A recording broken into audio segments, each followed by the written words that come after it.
We've just spent 6 nights on our first Ambassador cruise. We're going to let you know what we thought of the ship, what we thought of the food, what we thought of the entertainment, the service, the cabin, the value for money. You might be shocked by what we say. Stay tuned. Critically, they've been panned. A lot of the cruise critics have said, you know, they've had cruises cancelled and all sorts of issues like that. We thought, no, we'll give them a chance. We've been cruising since 2016 and we've only ever cruised with Marella or P&O. And we know that they are trying to get that sort of clientele on board. They're marketing towards the demographic of customers who in the past have used P&O. We wanted to see how they compared to those two companies because we've got a lot of experience of sailing with them.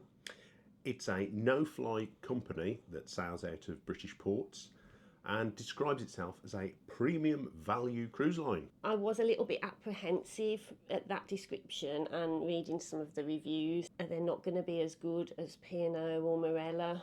So we took this 6-night cruise as a little bit of a taste test. And what did we find on our taste test? Well, to be honest, we were just really, really surprised. So firstly, the ship. What did we think of that, Lise? I thought the ship was really nice. It's a really nice size, actually. It holds 1,200 passengers and we're sailing at 1094, I think, so just under capacity. It's not packed. You can always get a seat in every bar. You get served quickly. The only places where it is packed and it is chaotic is the buffet restaurant. If this ship could be changed in any way, I would say make the buffet area a lot bigger. The deck space is nice. The weather, we've not got sunbathing weather. We're going around England. It's raining, it's cold, it's windy, it's foggy. So we haven't been sitting out on the deck much, but there appears to be a lot of space out there that you could sit out on. There's lots of deck chairs. There's 6 lifts, 2 at the back, 2 in the middle, 2 at the front. There were reviews saying the lifts weren't working and there has been 1 lift out of action while we've been on here. The ship is fairly basic. You're probably talking sort of 1990s decoration in some places, even though it's had a refurb in the last couple of 3 years. But it's perfectly adequate. It's really clean. The staff have been really good. The things that perhaps we don't like is there isn't a wraparound prom deck. There are 2 sides of the prom deck on lower floors when you can walk backwards and forwards, but there is a running track around the top that you can use. The other thing that we do miss is a crow's nest type venue where you can sit in a bar and look out of the front of the ship through some panoramic viewpoint windows. There's nothing like that on here, but these are small niggles really. One thing that is really lovely about this ship is the spa area. They've got a big sauna, a big steam room, a big relaxation room, and it's done out really nice. And it's free to use. Obviously the treatments you have to pay, and I think they're quite well priced actually. We haven't done any of the treatments. So you can probably tell. The staff on reception have been very friendly. They've answered our questions.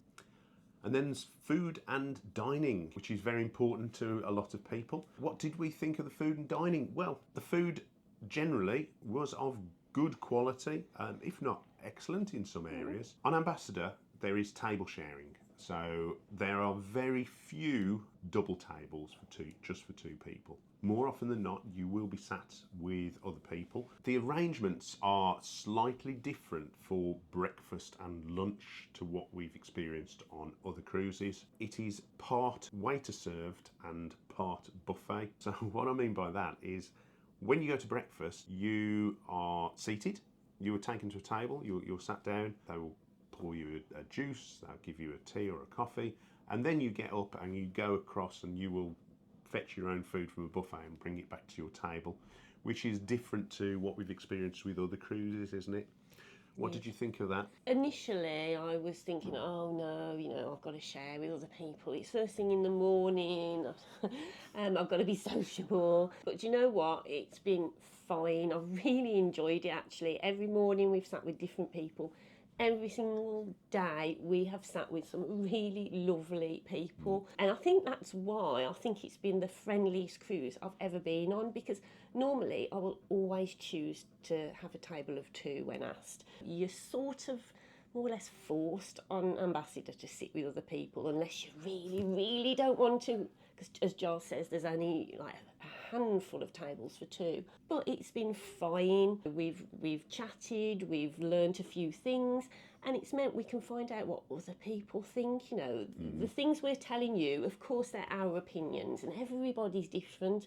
But we're also feeding in, you know, a few things that other people have spoke to us about, and that's been from the breakfast table. Actually, we found these things out. And generally, feedback has been very popular. Quite often, we've been on cruises, and there are people going, "No, this is my last cruise with X company ever." I haven't heard anybody at all say, "I'm never coming with Ambassador again."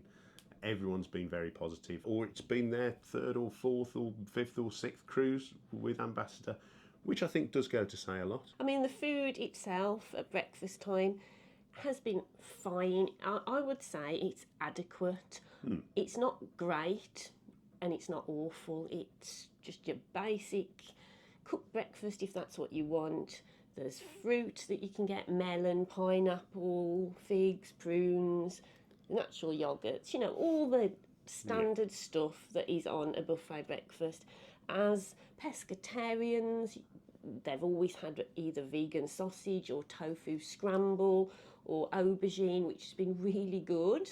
I think for vegan options, I think that this cruise is better than any of the others that we've been on. The vegan food is clearly labelled, and it's not something that you have to ask for separately. It is there on display. And the tofu scramble was very nice. Yeah. And the vegan sausage I had today was okay. And they've had milk alternatives if you're lactose intolerant or you're vegan. It's not a massive selection, but there are options for different dietary requirements, which I think is really good. So that's the breakfast. Lunch, well, we've only done 2 lunches, haven't we? Because we've been out on the rest of the week. So we've had 2 sea days where we've done the lunch. The lunch follows a very similar arrangement to breakfast in that you will go and get your starter. Your main course is served to you by your waiter, and you will then go and fetch your dessert buffet style from a buffet selection. If it means they can keep the price down by doing it that way, again, that's fine. Yeah.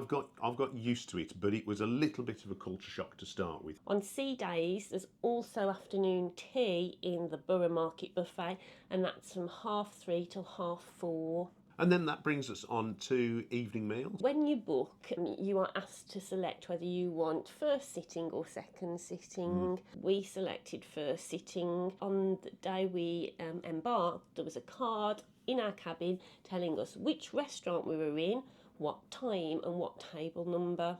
We've usually enjoyed freedom dining, which has been what we're used to. Sitting 1, sitting 2, again, a bit of a culture shock for us, something that we're not used to. And the first seating was 5:45, which is earlier, a lot earlier than we'd normally go to eat. And then second seating was 8:15, which is a lot later than we would go. So we were thinking, oh, this doesn't really work for us at the start of the week. I think given the ports that we've been to and the fact that we've had relatively sort of quiet days, it's worked for us on this cruise, having the 5:45 dining start. And don't forget, you can go to the Borough Market buffet restaurant, and you can go any time between 6 and 9 on our cruise. So that is always an option if you don't want to go to the sit-down restaurant. Yeah, and I'm sure you could ask to change your dining times, even if it's only for one day. So. There was that option actually when we got on. They told you where to go between what times if you wanted to discuss any of your dining options that you'd been allocated. So I'm presuming you could have changed at that point. And one thing I will say, that on the last cruise we went on, there was a credit card's width between the tables. So effectively, when someone comes and sits next to you, you are at a table for 4 anyway, you're sharing, or even a table for 6. And the Holyrood restaurants, the tables are nice and big. The chairs are very comfortable as well. They're sort of... they've got armrests and they were really comfortable, weren't they? And the food was excellent. For me, I think the food at evening times was so much better than Marella and P&O. You know, I've had really good quality food. Again, we're pescatarians, so we have a little less choice than people who eat meat, but there was a good choice. If you're vegan or vegetarian, you know, there are options for you. There has been one vegan option every night. There are also always 4 courses, so you always get a starter, then either a soup or a salad, then your main course, and then your pudding. I think posh people call it dessert. Oh, sorry, dessert. And the food has always been of good quality. It's been cooked well, seasoned well, tasty, fresh. The portion sizes have been good. And it's also been really well presented. Yeah. I think that's been a bit of a difference. The way that the food is served on the plate, he makes it really appetising. And yeah, generally it's been good. Yeah. I've been more than happy with it. Our expectations for the price that we paid for it were very low because we thought, wow, they must be saving money somewhere. But I've got to say, I don't think it was on the food or the presentation. The wine has been excellent. Yes. Very drinkable. I haven't had a glass of wine on here that is undrinkable, certainly, but it's been very quaffable. Every single one of the variants that we've tried, and we've tried a few. We've tried all of them. Haven't We've tried all of them, and they've all been excellent. So if you're into your wines, you've got a good choice as well of wines on here. But you know, we've had the ones that were included in our package that were really good. Yeah, and coffee served after the evening meal. And the coffee's been fine as well. Yeah, and the pastry's been lovely on Ambassador. A lot better than Marella. Food-wise, we have been very pleasantly surprised by what we found on Ambassador. We've had 2 gala nights. They did feel a little bit special, whereas, you know, on Marella they didn't. Whereas, you know, last night was another formal night. If you've watched our vlog, you'll see. Don't forget the Baked Alaska yeah, Parade! The Baked Alaska Parade. We're all waving our... Yeah, so they've brought that back. That, again, is something that traditional cruisers, if you've been cruising sort of a few years ago, you'll remember that. And it's something that a lot of companies have stopped doing now. I don't know why, because it is a bit of fun. It's just a bit of silliness and a bit of fun. And the staff really seem to enjoy it and get into it as well. And again, the staff in the restaurant have been excellent. They've made a fuss of people when it's their birthday. Yes, yeah. And because you have the same waiter every night, you get to know them. So you build up a bit of rapport with them. It's just really nice. The one thing that they don't do, though, is put a late night buffet on. Come 9 o'clock, the buffet ends in the Borough Market. What they do have is around 11 o'clock, we've noticed in some of the bars, they've got like trays of canapes that they bring round that you can take a few from. If you're someone that likes late night buffets, they don't do it on the cruise we're on. Yeah, and we're not used to that because a canapes in the Black Country is one of these. That's food. How about the entertainment? There's lots of entertainment throughout the day. And lots of different stuff as well. They call they badge some of their stuff mind, body and soul, and they do like things like Pilates, meditation, choirs. You can go and you know, learn a song. You can go and discuss books and go and dance. There's a lot of stuff going on. Actually, while we're on that, under the mind, body and soul, there's been the chance to dance, and that was at the request of customers who wanted just an opportunity to dance. So they went to the cruise director and asked him if there would be any chance, and he's inserted a few slots of a chance to dance. So those people who are into sequence dancing have really enjoyed it, haven't they? They were very impressed that they were given that flexibility and that was introduced into the cruise schedule. So well done to Adam, the cruise director, who inserted that little bit, which kept quite a few people happy, hasn't it? I think it's really good because I think that shows that the cruise company is listening to the customers. How many other cruise companies could you go up to and say, we'd like this activity? And they'd say, okay, then we've got a spare slot, we'll put it on. I think that's fabulous. It's just something else to bear in mind if you're on here and you think, oh yeah, I'd like to take part in a craft activity or something like that. When we went along, you did actually have to pay, and it was a real nominal fee. It was only £4, but that wasn't on the programme. They didn't tell you that you had to pay. So, you know, there were things like Pilates listed, which normally on some of the other cruise lines we've been on, there is a little nominal fee to pay, like £5 or something, but it's always been stated. Now, there's nothing on Ambassador newsletters about additional fees for any of the entertainment, so that might just be something to check out. Yeah, definitely.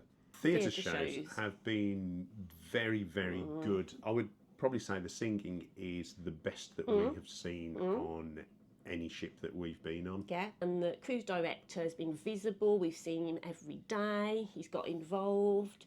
He's been fabulous. Yeah, so entertainment, I think it's been better than P&O or Marella, I think. And remember, this is only our opinion. Yeah. The only thing that perhaps it lacks a little bit is dancing. The Marella ship that we were on earlier this year, there was a professional dance couple on there who were fabulous. There hasn't been any fabulous professional dance couples on this cruise. Oh, and they've had a comedian on, a guest entertainer. We've only been on here 5 nights. And we've seen, you know, a guest entertainer. We were on Marella for 2 weeks and we only saw 2 guest entertainers. And she was fabulous. Pauline Daniels. Yeah, she was really, really good. I really enjoyed her. I've seen a lot of comedians on cruise ships, but I thought she was one of the best I've seen. She was fabulous. Pauline Daniels, you like her? Not a lot. I did. She was really very good, really good. There were 2 shows each night, one at about 8:30, one at about 10:15. The 8:30 show is always a lot busier than the 10:15 show. Also, the musicians that we've seen on board have been excellent. There's been a guy playing a violin, and you know, I've not seen a violin player on P&O or Marella. He has been fabulous. The pianists have been wonderful. Bands have been good. There's not been a bad group, a bad singer. I would have gone to see any of those acts in the venues that they go to. Yeah. And each of the different venues has probably got a little bit of a different theme. So the Clifton Lounge has hosted the classical music. The Pendennis Bar, which I keep calling the Dennis Pennis Bar, that's hosted the pianist and singer, and that's been great. The Cavern Club, that's your sort of overall big entertainment venue where there's been the house band in there. And the quizzes and everything have game shows have all been in that location. The Angel Bar, there is no entertainment provided in that one. It's over the reception, so it's a good place for people watching, like isn't it? There. You get some nice coffees in the Angel Bar. Yeah. It's a bit like a coffee port place, but they sell alcoholic drinks as well. Purple Turtle Lounge, that's been the quietest bar. That's down by the Palladium. I think they would have designed that for pre-theatre drink because it's right by the theatre, but if you want a quiet bar where there's not many people, go there because that's always really, really quiet. I don't think it's used because people can get a drink inside the theatre anyway. There is waiter service in the theatre, which again is really good. That's something that's not on all ships.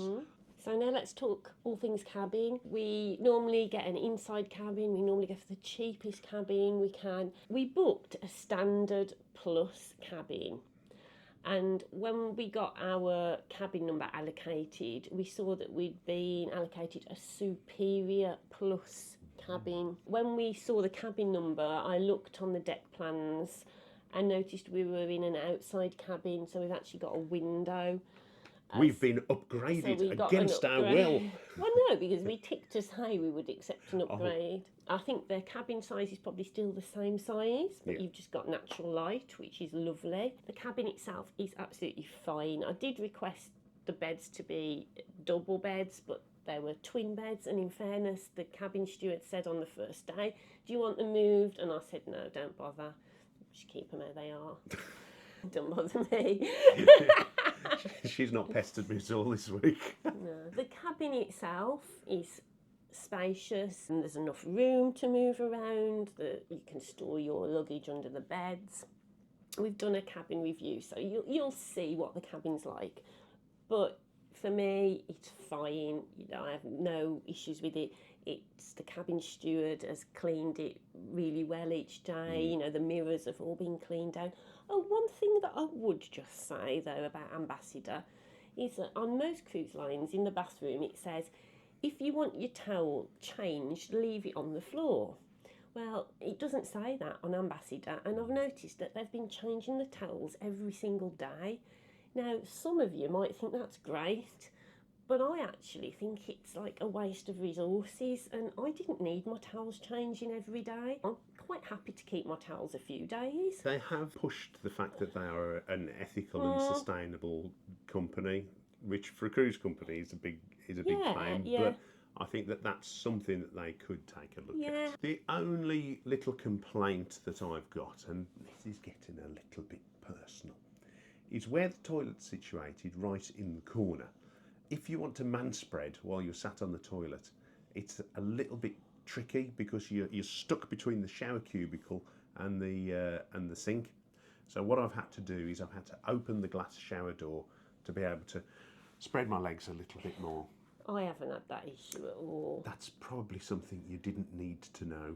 But if you're a larger person, I think that might be important. And overall, the room is perfectly adequate. It doesn't look like much, really. It's not particularly posh. It's like sleeping inside a shark's bedroom shop, but it's fine. And very clean, very well maintained. I've got to say, the attention to detail by the cabin steward has been excellent.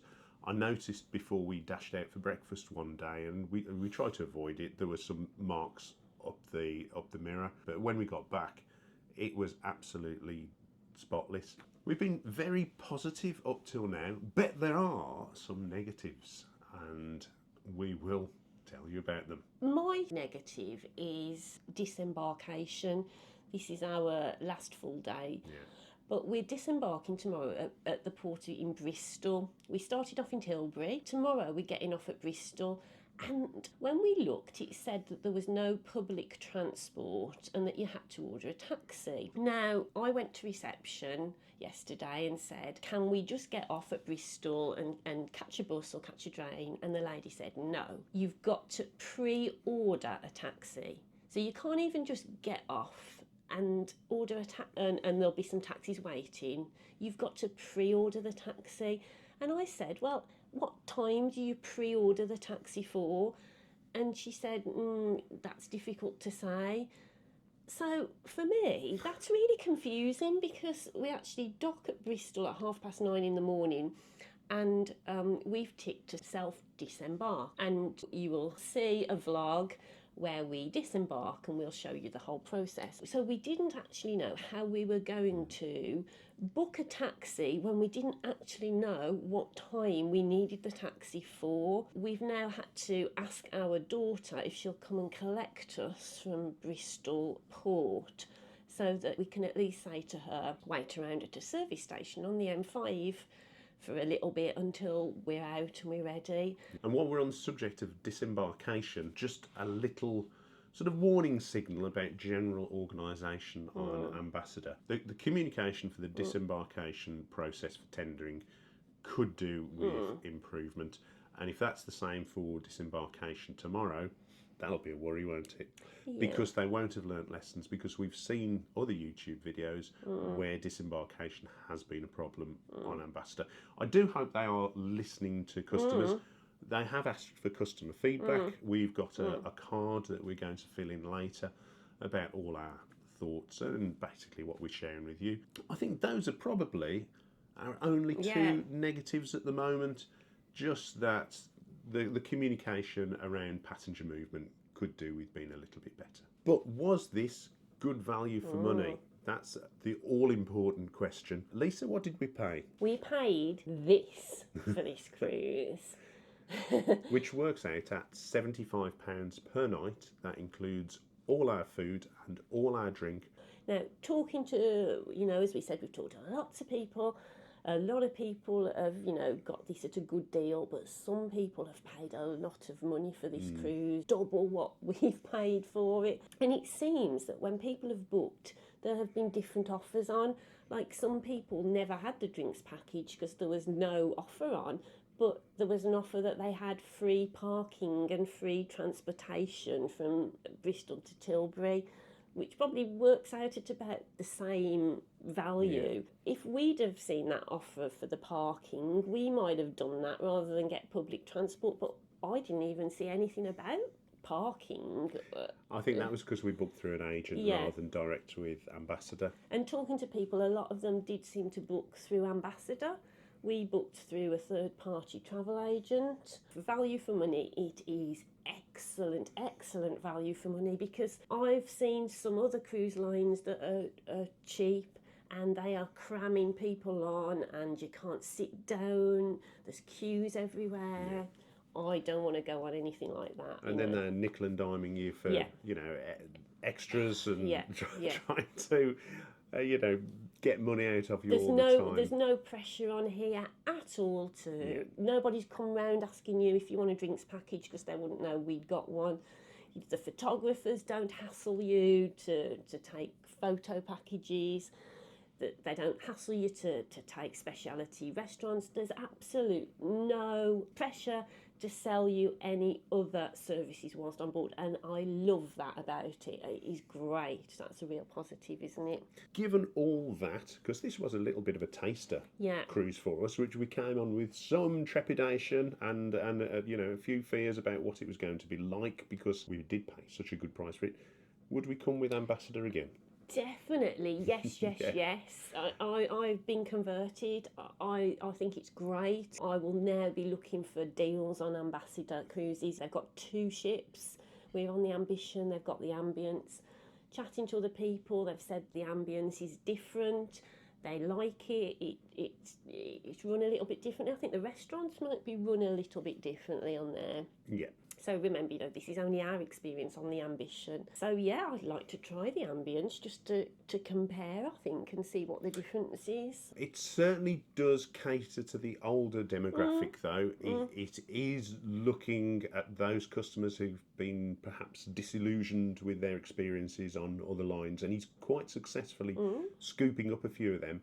I would say if you are a younger person, the quizzes aren't going to be designed for you. Maybe some of the entertainment, the lectures, is going to be a little bit old-fashioned. I'd say the average age was mid-60s. Possibly mid-60s. Probably 10 years older than us. Yeah, no. I mean, 20 years older than me. Yeah. I mean, I still feel relatively young on this cruise. So, bear that in mind. There are people in their 20s on here. There are people, I presume, in their 90s on here. There's a mix, but I would imagine most people are probably in their 60s. Yeah. So while we say we would go with Ambassador Cruises again, it wouldn't put us off going with P&O or Marella or any other cruise company, because for us it is about the destinations and the itinerary. I mean, this one wasn't so much about the itinerary, because we just wanted to see if Ambassador was a cruise line that we would go on for a longer period, and we definitely would. Yeah. But we've been to some lovely places, I have to say. Plymouth. Yeah, Plymouth. So thanks for watching our review of our Ambassador cruise. It's much appreciated that you do watch. We try and make these videos to just give information, to give hints and tips, and make your holiday choices as good as they can be. If you've got any questions or any queries, please pop them in the comments below. Thank you for watching once again, and we'll see you next time. And if you want to watch more of our vlogs on Ambition, check them up in this playlist here. Thanks for watching. You take care. Bye. Bye.